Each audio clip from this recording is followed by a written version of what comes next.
तो क्या हाल है आपके? सब बढ़िया, सब मज़े में ना? तो भैया आज मैं बात करने जा रहा हूँ एक काफ़ी सेंसेबल न्यूज़ के बारे में, जो कि है बॉयज़ लॉकर रूम। काफ़ी लोगों को पता भी होगा कि बॉयज़ लॉकर रूम है क्या।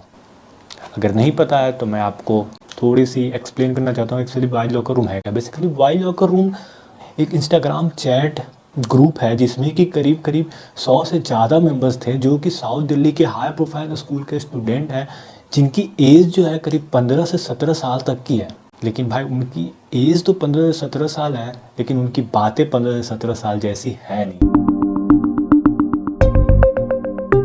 भाई पूरी कहानी बताने से पहले मैं आप लोग से रिक्वेस्ट करना चाहता हूँ, please don't take it otherwise. और भैया जजमेंट पे मत आना भाई, क्योंकि जजमेंट करना वो आपके हक में नहीं है, वो हमारे court, law and orders, police department और इंस्टाग्राम का ये सारी चीज़ हैं, तो हमारे आईटी सेल्स वगैरह डिसाइड करेंगे क्या सही है क्या गलत है। अपन सिर्फ अपना पॉइंट ऑफ व्यू रख सकते हैं, क्या सही है क्या गलत है ये बताने वाले अपन नहीं होते हैं। अपन लोग नहीं होते कि क्या सही है क्या गलत है। और हाँ भाई प्लीज़ मुझे माफ़ कर देना अगर कुछ वैसी बातें पूरी बोलने के दरमियान अगर ऐसी कुछ बातें हो गई हो, निकल गई हो मुँह से, तो भैया मैं पहले ही आप लोगों से माफ़ी मांगता हूँ।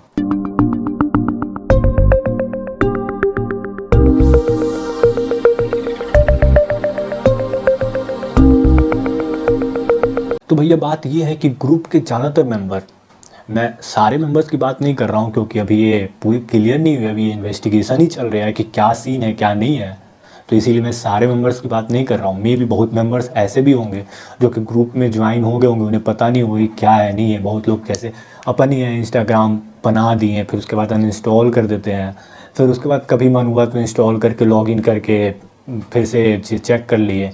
तो ऐसा हम नहीं कर सकते, सारे मेंबर्स को नहीं कर सकते, कुछ मेंबर्स, कुछ एक्टिव मेंबर्स के बारे में बात कर सकते हैं, जो कि ज़्यादातर मेंबर्स लड़कियों के बारे में बात करते थे। इतनी गिरी हुई बातें जो कि काफ़ी घटिया बातें तक तो बात नहीं है ना भाई, बातें तक तो बात है ही नहीं, बात से आगे भी बात है।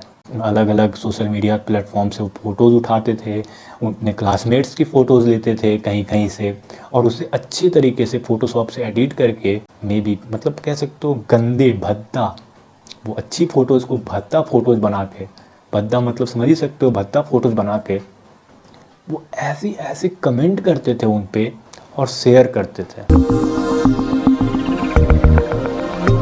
तभी अचानक क्या हुआ, एक बंदी को फोटोज़ के साथ उनकी बातें उनको मिल जाती है बंदी को, और वो लड़की काफ़ी हिम्मत जुटा के वो सोशल मीडिया पे अपलोड कर देती है, और उसके बाद और भी स्क्रीनशॉट्स वायरल होने लगते हैं, जैसे कि रेप की बातें और डॉट डॉट डॉट और काफ़ी बातें वायरल होने लगती है। तो ये सब देखने के बाद उस ग्रुप का जो एडमिन जो था वो ग्रुप को डिलीट कर देता है और बंदी को धमकी देता है, और वो दूसरा ग्रुप भी बना लेता है। देख रहे हो भाई हिम्मत, जज्बा लौंडे की। ये देखिएगा, ये आपको दिख रहा होगा। इतना इतना अगर पढ़ाई में लगा देता ना भाई तो कितना आगे बढ़ जाता भाई। और दूसरा ग्रुप बनाते ही कहता है कि भाई कोई दिक्कत नहीं है, सारे मेंबर्स को बोलता है कि भाई let's join with fake account.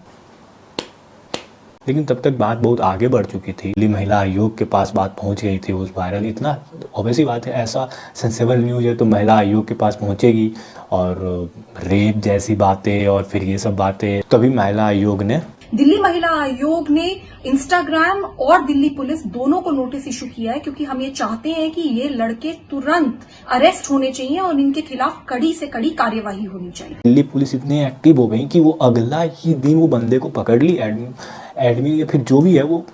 और पता है उस बच्चे की उम्र कितनी थी? 15 साल।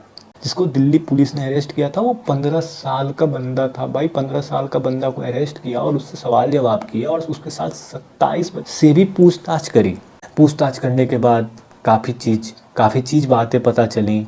उसमें से ये भी बातें पता चली कि बॉयज़ लॉकर रूम तो है ही है, प्लस गर्ल्स लॉकर रूम्स भी हैं। तो चलो गर्ल्स लॉकर रूम पर बात नहीं करते हैं क्योंकि उस पर ऐसा कुछ बातें हुई नहीं है।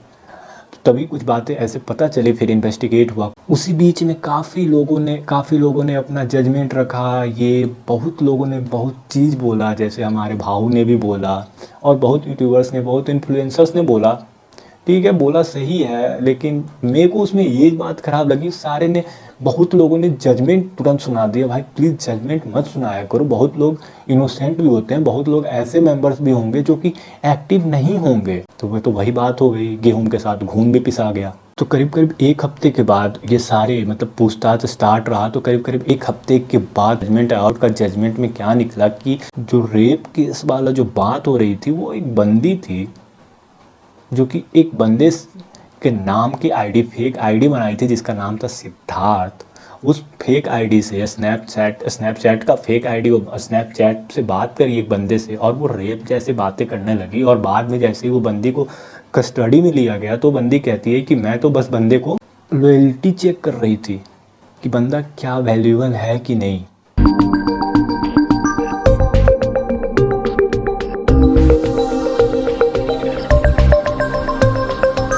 लड़की ने रची गैंगरेप की कहानी।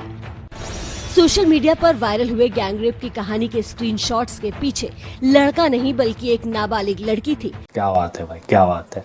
बंदी एक बंदे पे फेक अकाउंट बना के लॉयल्टी टेस्ट कर रही है, रेप जैसी बातें कर रही है बंदी।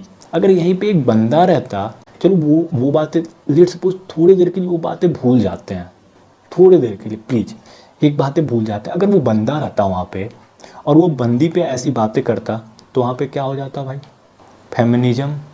ठीक है, लेकिन पुलिस ये कह रही है कि इंटेंट जो है वो गलत नहीं था लड़की का, इसलिए हम कोई भी केस फाइल नहीं करेंगे, हम कोई भी कंप्लेन दर्ज नहीं करेंगे। ऐसे हम बात नहीं कर सकते। देखो फेमिनिज्म जो है ना भाई वो वुमेन एम्पावरमेंट के बढ़ाता है। वो अगर अच्छे से अगर यूज करो ना तो इंडिया का जीडीपी बढ़ता है और सब चीज़ और बहुत चीज़ बढ़ता है। अगर आप मिसयूज करो ना तो बहुत चीज़ घटता है और उसके साथ साथ गेहूं के साथ साथ घून भी पिसा जाते हैं, जैसे कहावत होती है।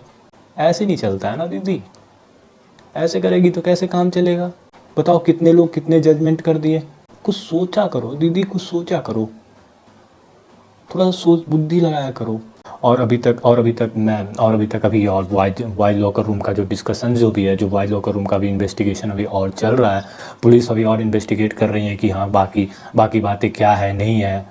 और मैं ये नहीं कह रहा हूँ कि बॉय लॉकर रूम के बंदे सही हैं, वो सारे मतलब जो भी हैं बॉय लॉकर रूम के बंदे सही हैं, वो राइट हैं, ये मैं नहीं कह रहा हूँ। उन पे अभी भी कार्रवाई हो रही है, वो अभी और इन्वेस्टिगेट हो रहे हैं कि क्या सीन है क्या नहीं है। लेकिन मैं पहला मुद्दा पे ये था कि रेप केस के बारे में जो बात हो रही थी वो रेप केस का बात गलत था। तो यही मैं कह रहा हूँ कि प्लीज़ आप लोग इतने जल्दी जजमेंट मत हो और बिना फीस के वकील ना बने। आपसे पॉइंट ऑफ व्यू रखें भाई, हम भी रखेंगे पॉइंट ऑफ व्यू, आप भी रखिए पॉइंट ऑफ व्यू। जजमेंट ना दीजिए ना कौन सही है कौन गलत है। जब आप ही जजमेंट दे देंगे तो फिर supreme court, high court, police, ये सब फिर काहे चीज़ के लिए भैया फिर हैं। जब आप ही सब काम कर ही लीजिएगा। और प्लीज़ कुछ वैसे सेंसेबल न्यूज़ जो है ना भाई, प्लीज़ सोशल मीडिया पे ऐसे मत फैलाइए। क्योंकि जैसे ही सोशल मीडिया पे वायरल होना स्टार्ट हो गए हैं वो लोग सारे ग्रुप के जितने भी चैट्स वगैरह हैं, वो सारे लोगों जो बंदे हैं उन्हें, जो बंदे उस ग्रुप में थे वो सारे बंदे को टैग करके वो सारे बंदे को वायरल करने चला गया। भाई उनकी भी फैमिली में भी बाय द वे वो कुछ नहीं किया हो, उसमें से बहुत मेंबर्स हैं जो कि एक्टिव नहीं रहते होंगे, लेकिन उनका भी तो नाम आ गया ना भाई। उनकी भी फैमिली की रेपुटेशन तो गंदी हो गई ना भाई, गंदी हो गई ना। तो इसीलिए ऐसी कुछ हरकतें अगर लगता है तो भाई प्लीज़ उसे शेयर ना करें। उसे ज़्यादा मतलब उसे शेयर मतलब सेंसेबल न्यूज़ है भाई, पुलिस को उसे भेजे, पुलिस को दें, पुलिस को बताएं। सोशल मीडिया पे जजमेंट मिलती है, सोशल मीडिया पे इंसाफ नहीं मिलता। तो आप सोचते हो इंसाफ सोशल मीडिया पे तुरंत जजमेंट होती है, भाई इंसाफ नहीं होता सोशल मीडिया पे। सो मैं रिक्वेस्ट करता हूँ अगर ऐसी कुछ सेंसेबल बातें हैं तो उसे पुलिस के पास भेजें, आईटी सेल के पास उसे आप भेजते हैं। और मैं पहले ही आपसे कह चुका हूँ कि सॉरी अगर कुछ वैसी बातें अगर हो गई हो मुझसे। तो फिर अगर वीडियो अच्छी लगी तो भैया लाइक करना, शेयर करना, कमेंट करना। अगर कुछ भी बातें वैसी आपको लगता हो तो भी बताओ। जब तक के लिए